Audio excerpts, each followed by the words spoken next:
بازم بریم سراغ یکی از شنونده‌های دیگه به نام نادر وفا. بشک. نادر جان. بله سلام علیکم. السلام علیکم. خودت از کجا زنگ زدی؟ سلام علیکم.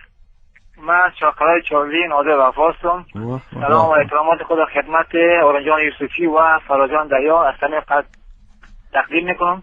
تشکر. سلام. از صمیم قلب به شما تبریک و تهنیت دارم. زنده و سلامت. زنده باشی عزیزم. لطف میکنیم. البته با عرض مسئله یک سوال بسیار کوچیک داشتم. جانم. از فراجان دریا. جانم بفرمایید. هنگامی که قبلا شنیده بودیم زیادتر به اسم لیلی میخوندم و البته با عرض مسئله دیگه. لیلی جای ویژه در زندگی خصوصی شما و در ما دارد. زنده باشید نادر عزیز. هر چهار قلایت آباد باشه از چهار قلا زنگ زدی. شما زنده باشید. لطف میکنین. اسمهای مثل لیلی، مثل فرشته، مثل لیلو، زلیخا، اینا کلشان عروس شعر هستن، عروس هنر هستن. آدم به بهانه چیز از این نامها استفاده میکنه و گپک دل خودم میگه. ولی ما امیدوار هستیم که عاشقی نکرده باشن. نه عزیز، من کلک راستگوی هستم. من از لحظه که خودم میشناسم که تا 4 سالگی میادم میاد تا امروز ما آدم عاشق بودیم. همین لحظه هم که یک گلاسک او گازدار پشوی مندگی است، گازش رفته دیگه. آرام جان قندم پالیم شیشته. تا همین لحظه هم من انسان عاشق هستم و مثل که همیشه میگم خون عشق زیر رگهای من همیشه مرا میتپانه. زنده باشی عزیزم. تشکر. همیشه عاشق باشین و زنده باشین، سلامت باشین. مرحمت. نادر جان تشکر از تلفنت. زنده و سلامت باشی. برو به خدای کریم و رحیم سپردیم. فرهاد جان، پیش از که بریم سراغ دیگه شنونده ها، در مورد امی البوم یاهو بگو که از خودت یک دونه آوردی پیشتر به ما تحفه دادی. زنده و سلامت باشی، خدا کنه پس او رو دوباره از پیش ما نگیری.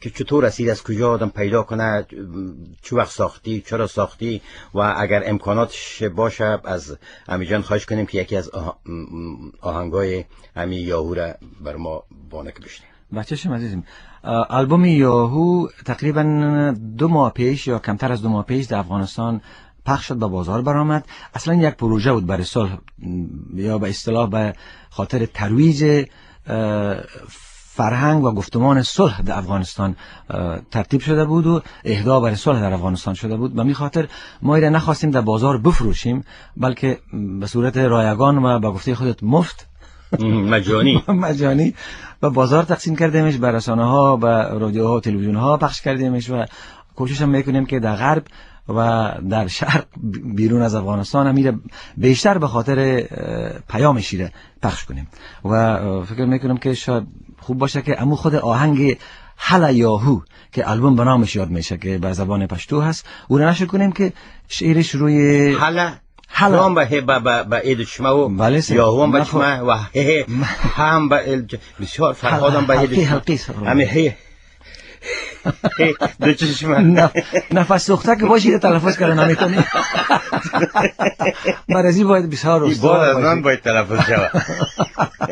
نگه که حالا یاهو و یا حالا میرات وصله و غرزه. فرهاد جان، تو بسیار پروژه داری.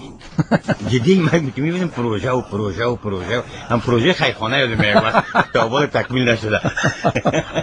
امیر گفتی یک پروژه برای ما کمک کنه یا پروژه داشت کدام چیز؟ بله. چیه پس؟ برنامه مشترک مؤسسه انکشافی کشور آلمان، خدمات انکشافی کشور آلمان یا به اصطلاح خودشون DED بخش افغانستانش، همین برنامه و پروژه صلح با ما همکاری کرده بودن، تمویل کردن پروژه را که از برکت از اونا یک البوم به خاطر صلح برآ افتاد. چند دانه البوم آماده کردی؟ از می خدا راستی بگو. والا او را دیگه خودشان کاپی کردن هزار خورد و برد شده. نه او عزیزم برنامه شماره 7 استودیو شماره 7 نیست که او خورد و برد شد. بازی چطور توزیع میشه، تکثیر میشه در افغانستان یا خارج از افغانستان؟ ایره خود امو مؤسسه پروژه باز بله فعلا پروژه تقسیم نمیکنن، مؤسسه تقسیم میکنن، تقسیمش میکنن. خود ما هم در دیدارها در برنامه‌های خود تقسیمش میکنیم، بخشش میکنیم در سراسر افغانستان و همچنان در بیرون که آغاز میشه به نزدیکی. هم گفتی 10 یا 12 آهنگ داره؟ 11 آهنگ. خب تشکر. باز میریم سراغ شنونده ها که زیاد منتظر هستن. سوما واصل از جرمنی. سوما جان. بله سلام یوسف صاحب. السلام علیکم سوما جان. خوب هستین؟ شما چطور هستین؟ زنده باشین. خدمت شما و خدمت از طریق شما خدمت همکارای برنامه‌تان و مهمان عزیز برنامه‌تان سلام و احترام تقدیم میکنم. سوما جان سلام مرا همراهتان بپذیرین. زنده باشین. زنده باشین شما. نام خدا چک آواز میکروفونیک داری؟ خواهش میکنم. من میخواستم از فراجان شما سوال بکنم که زمانی که شما با عنوان یا به صفت سفیر حسن نیت انتخاب شدین، در اول احساس خودتان در برابر این انتخاب یا در برابر این مسئولیت چی بوده و همچنان عکس العمل هموطنای ما به خصوص اونایی که در داخل کشور زندگی میکنن و همچنان هموطنای ما که در خارج از کشور زندگی میکنن چی بوده؟ و با وجودی که بقیده ما شما و تعداد زیادی از علاقمندای هنر شما استعدادی هستین که نه تنها حسن نیت بلکه حسن کلام، حسن ادب و فرهنگ، حسن انتخابتان در زمینه های فرهنگی و هنری، حسن خط و حسن انتخابتان در زمینه های فرهنگی و هنری قابل ستایش است. ولی فقط میخواستم معیار پذیرش و تفاهم مردم ما در این مورد بفهم. یک و دومی که شما که شهزاد شهر زیبای غزل هستین و ما که کسی هستم که از علاقمندای سرسخت آوازتان و بخصوص غزلایتان مدت هاست که من شما غزل نشنیدیم. چی گفتنی دارین در این باره؟ سوما جان عزیز، یک دنیا ممنون محبت کردین، این کوچک نوازش دارین. وقتی به عنوان سفیر حسن نیت سازمان ملل متحد در قسمت توسعه یا UNDP انتخاب شدم، دو احساس که همزمان به من دست داشتم.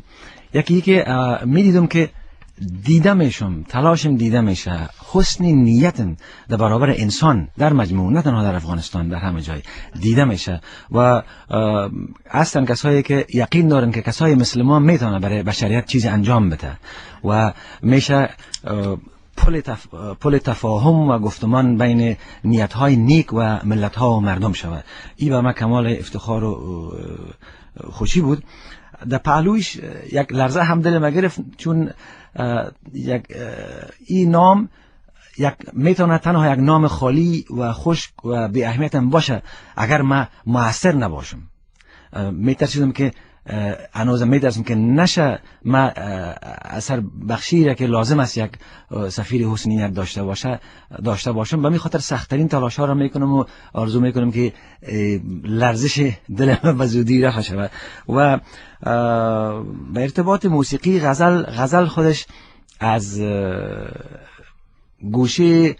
گوشه های در دنیای هنر و دنیای موسیقی است که من سخت عاشقش هستم. خودم وقت تنها باشم غزل میخوانم، به موسیقی کلاسیک میپردازم. تمرینای من همش غزل و کلاسیک است، همین امروز هم هر روزانه. یک مدت ما از باغ‌های مختلف موسیقی به دیگه سفر کردم و چیزهای مختلف تجربه کردم، چون من مثل یک صوفی در لحظه و در آن زندگی میکنم، در اون لحظه‌ای که هستم. هر جای مرا دلم ببرم اونجا میرم و من یقین دارم که پس این دلم مرا به باغ کلان و آبی غزل میبره، بسیار به سرعت. یقین دارم من غزل‌های بسیار تازه و نو آماده دارم که انشالله که اگر آرون آقا خوش نبیه شما خوش می‌بینید. زنده باشین شما عزیز. تشکر سوما جان، تشکر. خداحافظ.